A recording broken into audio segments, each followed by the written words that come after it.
Hello, how's it going, everyone? So today we're going to be talking a little bit about fishing for steelhead. So with the warmer weather, we're going to be talking about some tactics you can do for them as we start getting into that spring time frame and all that stuff, and general things that are going to work all year round with them. So you might have heard, if you're in the Great Lakes region specific, or even some of the other places where they stock them in their lakes and they run, you might hear people talk about steelhead. So what is a steelhead?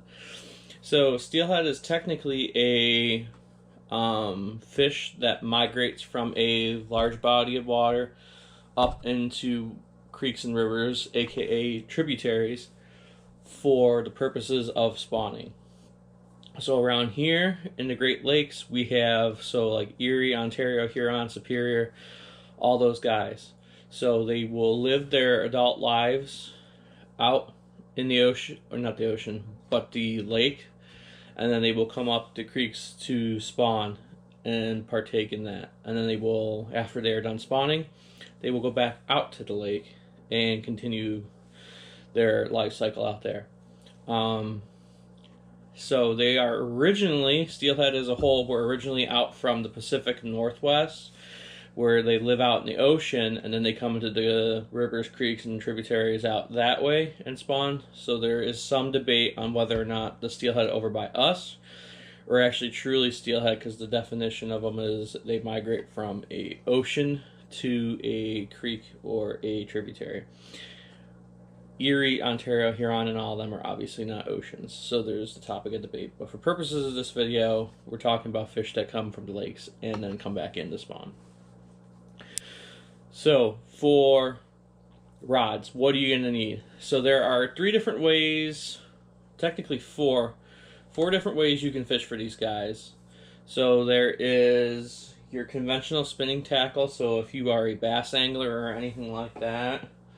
Your regular, and I'm assuming that most people when they fish, they're not just starting with steelhead, they're in some way or some capacity regular anglers who have stuff like this.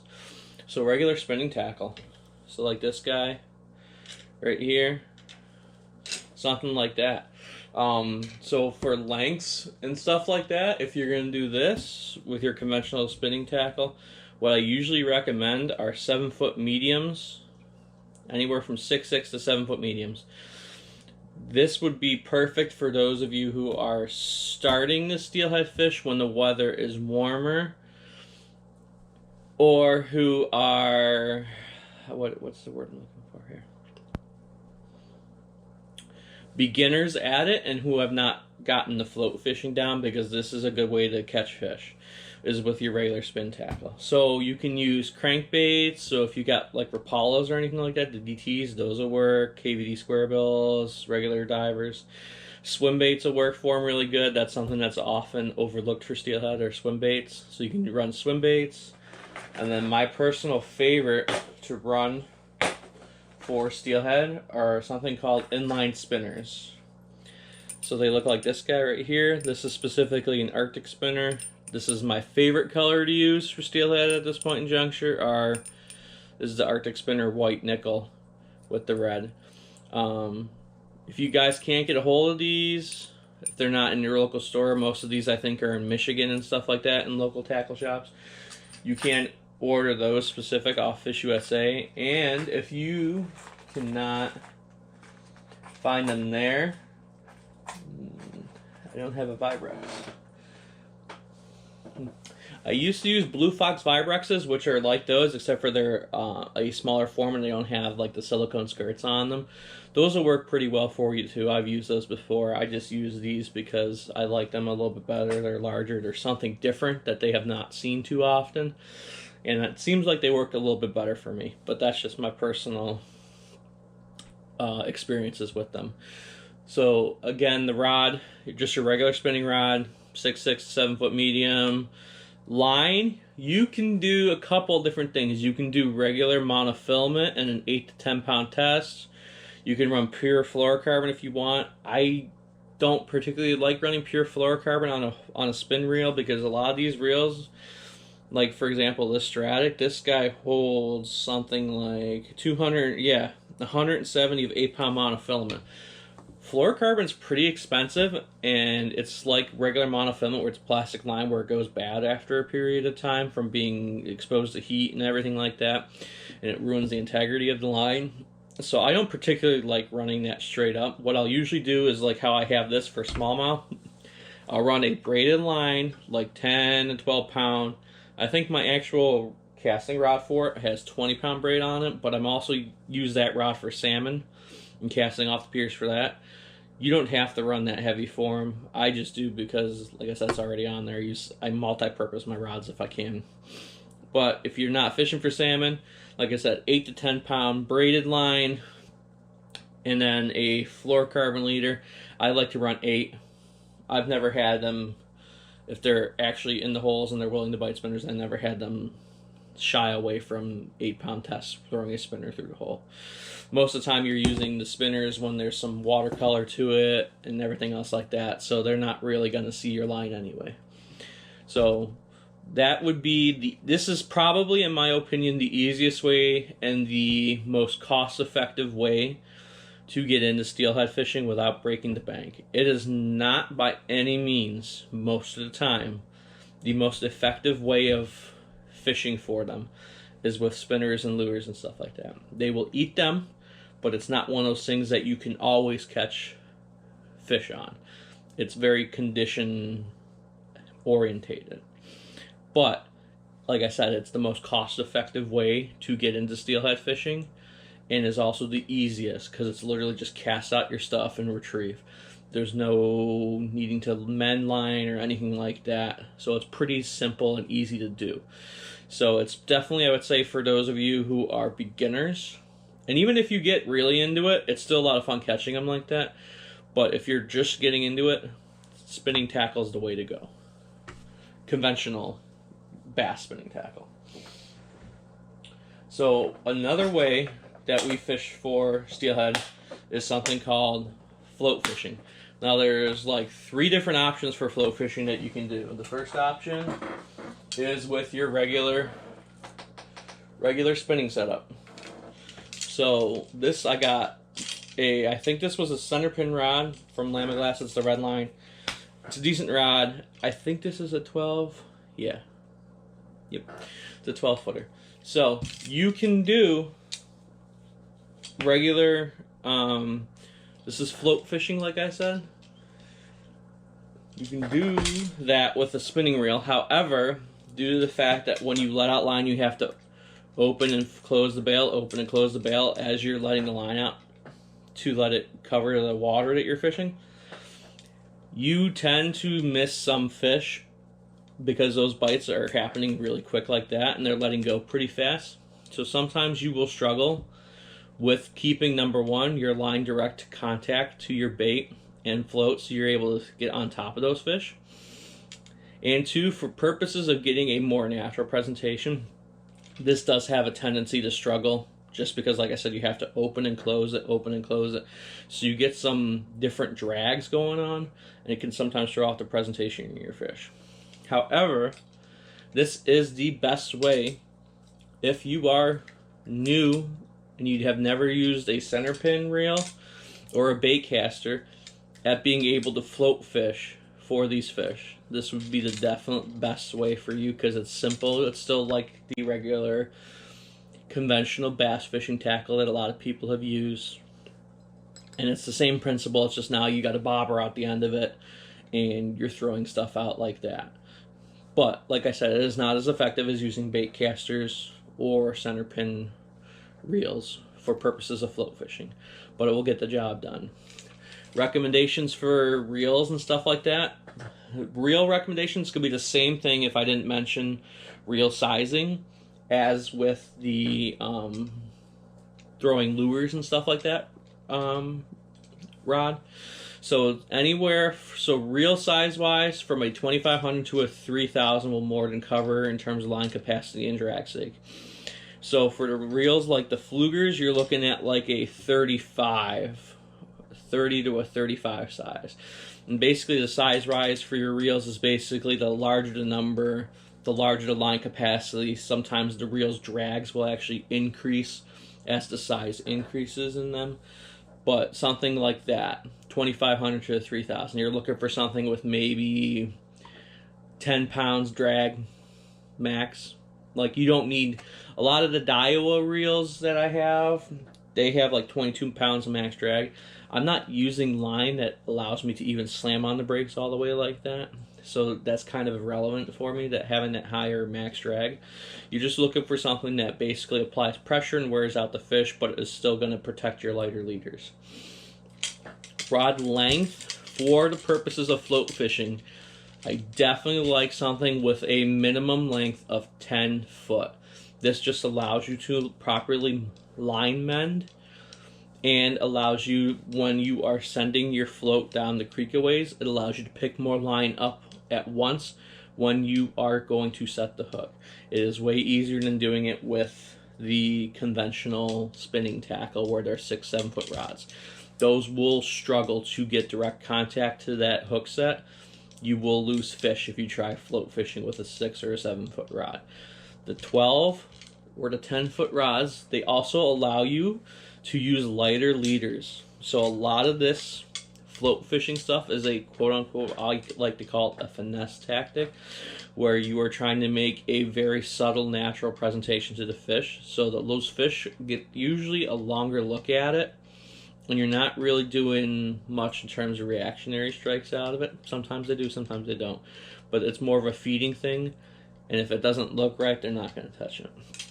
So for line, I usually do for the spinning reels on the float tackle. If you are fishing somewhere where there are kings present in the system, I usually recommend at least a 10-pound monofilament line down to like a 6 or an 8-pound fluoro leader. Most of the time I'm running 6. I'm not running anything heavier than that unless I'm trying to go for kings, in which case that's in a whole other video and we're not really going to go into that for this one. So I like that 6-pound just because it's lighter line, and that's why we have this longer rod. So that way we can use those lighter leaders to get those fish to bite, because they will start to see 8-10 pound tests when you're doing presentations like this, especially in places where there is a lot of fishing pressure. So we'd like to use those lighter lines so that way the fish don't see it as often, so that way we can hopefully accumulate more bites and strikes that way. What else about that? I think that's it for your spinning tackle. I think that covers it. So, like I said, this would, in my opinion, be a good setup for beginners. Not to say you can't do it if you're experienced, but if you're looking to get into steelhead fishing, look at getting a spinning rod and reel. It'll let you start covering the basics, and then it'll allow you to get into the more, we'll say, complicated methods of float fishing than these guys right here. So that's your second option.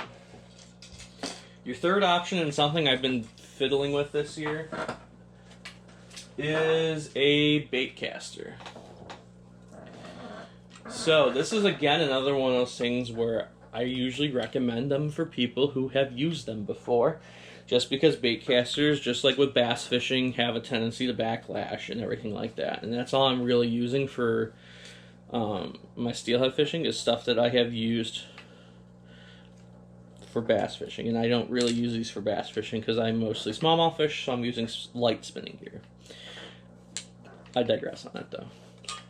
So your bait casters, reel wise, I'm just looking for something that's got like 12 or 14 pounds of max drag, running monofilament again. All my float setups, I always run monofilament.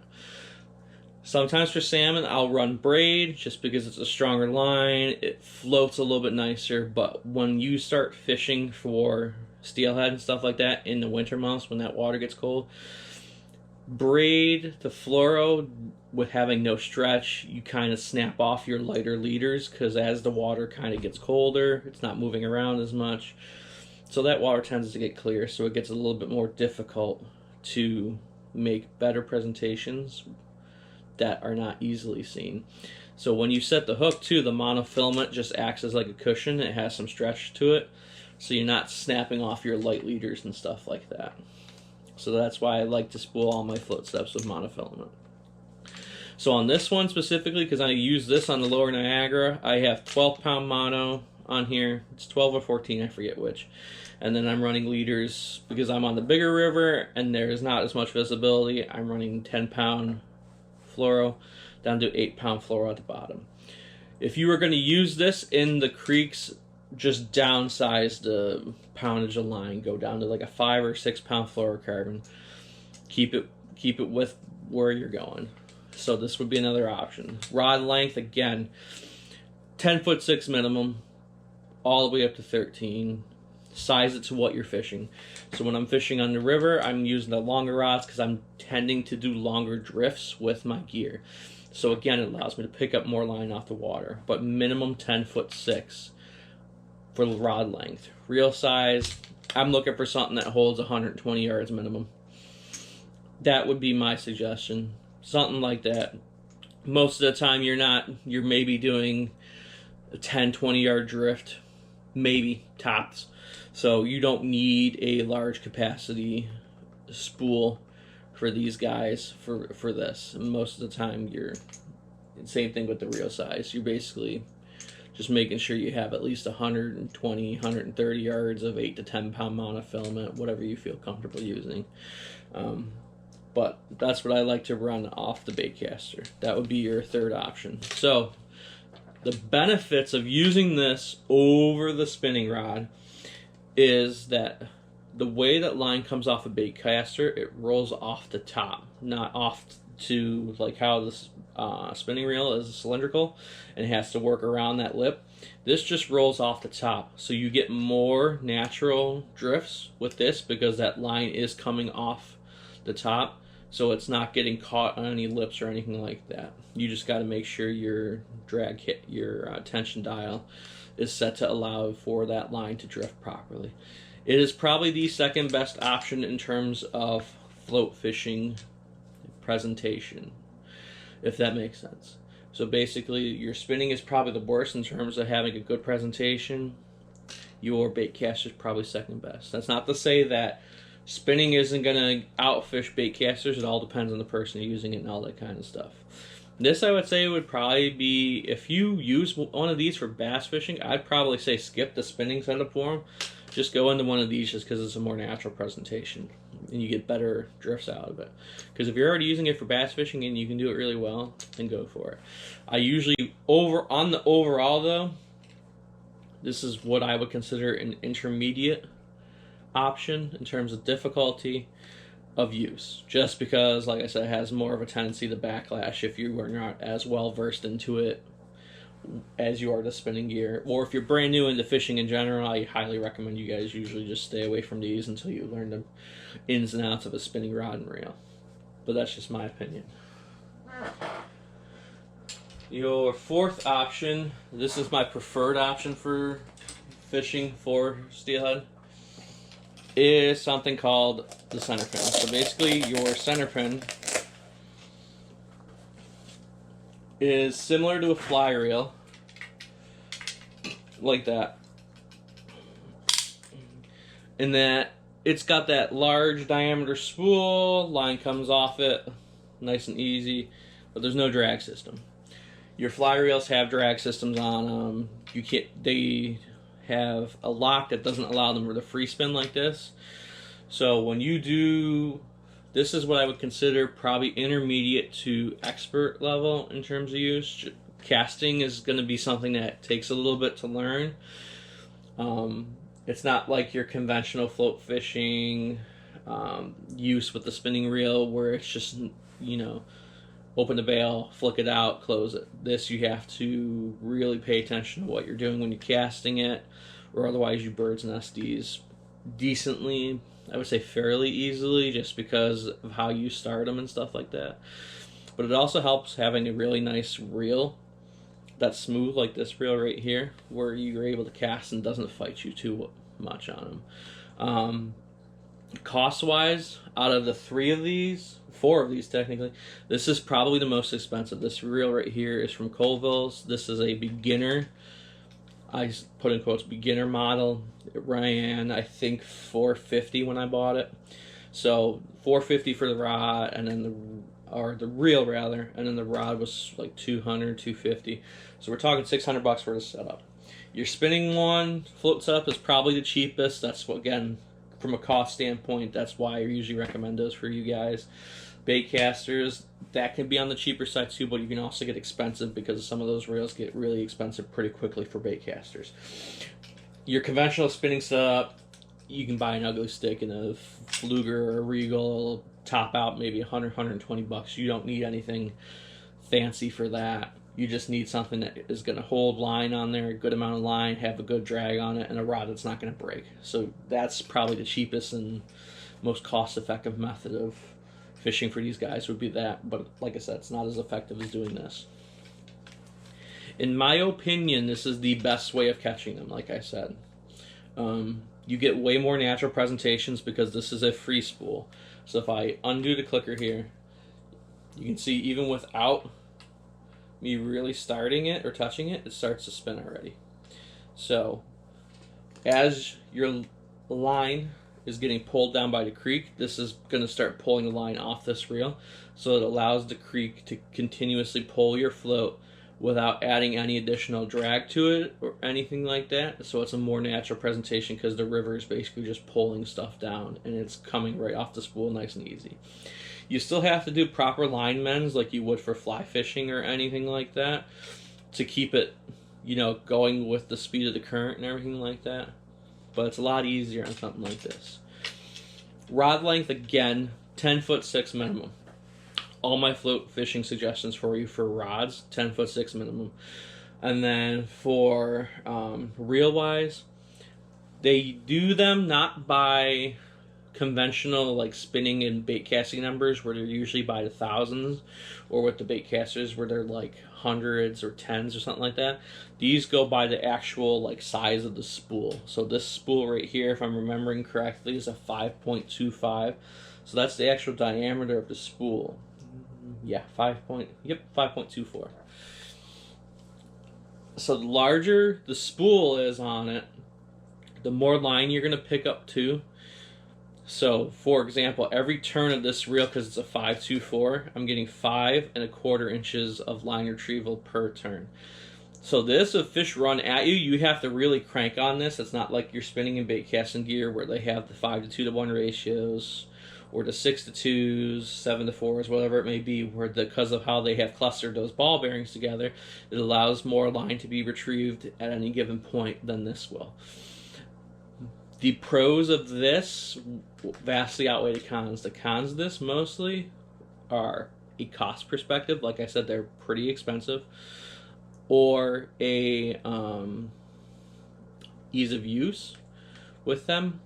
But once you get used to it, it's honestly pretty easy. I don't want to make it sound like it's ridiculously hard because it's really not. But if you're newer to it, these can be a little bit overwhelming. You can get, however, from the cost, you can get like beginner ones that run like $200. The only problem I have with those ones is the actual clickers on them. So they're mostly the Akumas, like the Aventas. There is a one called the Sheffield, and then there's another one, the Raw 2 right now, I think. The clickers on them are absolutely terrible. There's just basically none. The clicker is basically this button on the back of this reel, which basically stops the spool from free spinning. Having a good clicker isn't something you really notice until you start walking through a lot of like weeded and wooded areas where your line gets caught on those bushes. The ones that don't have good clickers, you'll end up pulling out like 10-20 yards of line when you're walking through and you won't even really notice, and you'll have to reel a lot. This will kind of stop that from happening. Having the good clickers on it. Is it bulletproof? No, but it definitely is nicer and it helps. I've noticed too with the ones that have weaker clickers, if I didn't have this set in 2-piece and I was walking around with it like that, if I had a float on here that was like an 8 or an 11 gram and I was just sitting there standing, like it almost allows that reel to free spool even with having the clicker on, which is kind of an annoyance having that happen. But again, it's what you can afford. Those are usually reels I recommend when you're first getting into it, because this is one of those things that not everyone picks up on real easy, and it's difficult for me to suggest buying really nice stuff until you tried it before, because it's a lot of money. And if you don't like it, then you got like a $200 reel for a beginner setup, sitting in the corner collecting dust, versus something like this where it's 400, 500.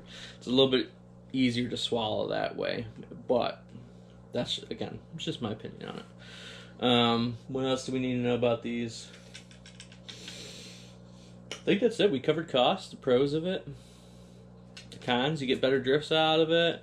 A con for some people, I forgot this one, is that there's no drag system on these guys, so you're fighting these with your hands. So that's something that, if anything, aside from casting, that's probably the next quote-unquote most difficult thing to learn with these, is how to properly feather the spool, so that way, number one, you're applying sufficient drag to tire out the fish, but number two, not squeezing it so hard that you are going to break off your leader. Because again, with all my float fishing stuff, I'm using 6-pound maximum most of the time. So you're using a lighter leader, but the rod should help you with learning, because the longer rod is able to displace more energy, so it absorbs those head shakes more in those runs. So it allows you to use those lighter leaders. But just learning how much to squeeze on one of these things when you're fighting fish versus not squeeze and when to let them run, that's a little bit something that you kind of get a feel for with experience and enough time working on these and doing these. So, it's kind of a con, but not really. It's something, like I said, with experience you're going to learn. I think that's it, though. Pretty much covered it. So, yeah, I think that'll cover it. You can do fly fishing too for them. I don't have enough experience fly fishing for these guys where I feel sufficient and comfortable with my knowledge to be able to recommend stuff for you guys. Rod's basically just a 9-footer, a rod weight, 7 to 8 weight. That's about all I really know about it. Like specific flies, gear, and stuff like that to use, it would just be like I use for the center pin, like beads. You could do some egg patterns off of that stuff. Like, it's just one of those things, like I said, I don't do it enough to where I'd be sufficiently comfortable with my knowledge on it to be able to recommend it for you guys. But that is another option for you guys. That one, I would say, if you already fly fish, no difficulty at all. It's the same thing. It's just learning the locations of where those fish are and what to use. Cost-wise, again, that's one of those things where you can do it really cheap and do it okay, or you can get really expensive with it. It's a toss-up. Nicer gear is obviously going to function better for you, so it'll cost more. But you can still be well prepared with some of the cheaper stuff. I think that's going to wrap it up, though. If you guys got any questions, or if I left anything out, or you have any suggestions, feel free to pop them down in the comment section. But yeah, I'll catch you guys in the next one. So when I post this, I think I'm going to post this coming, I think not this coming Friday, but the following Friday. It's not going to count for like the actual fishing videos thing. So we're getting closer to, at this point in juncture, the Fishing Expo, Niagara Fishing Expo. So I'm going to be there. I'm planning on all 4 days right now. I believe, if I'm remembering correctly, it is the February 13th, 14th, 15th, and 16th. I'm going to be at the Arctic Spinners booth. That's our channel sponsor. That's where I'm going to be doing all that kind of good stuff, hanging out there, talking with you guys. I'm also going to be hanging out with Doug. Doug is the guy who operates it and owns it. I'm going to be chatting with him. I haven't seen him for a year and talked with him really for a year, so I'd like to shoot the crap with him, so to speak. So I'll be hanging out with over there and talking with him for a little bit too. But yeah, I hope you guys enjoyed this. If it was helpful, give it a like. If it wasn't helpful, dislike it. I mean, whatever you think it was worth, let me know too, and things to improve with this. But thanks for watching. I appreciate it. Hope you guys have a good one. Catch you.